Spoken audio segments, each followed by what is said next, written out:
Madam, কিছু সাহায্য করবেন? না না, কোনো সাহায্য হবে না, যাও তো। আমার ছেলেটার খুব খিদে পেয়েছে, আপনি কিছু আমাকে কাজ দিন, তার বিনিময়ে আমাকে টাকা দিয়ে দেবেন। ঠিক আছে, ওখানে কতগুলো বাসন আছে, চলো মেজে দাও। তুমি এখানে বসো, হ্যাঁ, আমি কাজ করছি।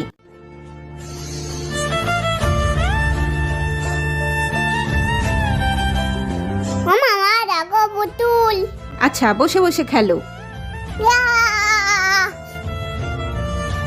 ম্যাডাম, হয়ে গেছে, এ নাও টাকা। না, আমার টাকা লাগবে না, আমাকে ওই পুতুলটা দিন না, আমার ছেলে খুব আনন্দ করে খেলছিল। নাও নাও, টাকা নিলে নাও, নয় যাও। ঠিক আছে, চলো সোনা, তোমাকে আমি সুন্দর পুতুল কিনে দেবো আর খাবারও কিনে দেবো। হ্যাঁ, কি ব্যাপার, ব্যাগটা ভারী ভারী কেন লাগছে?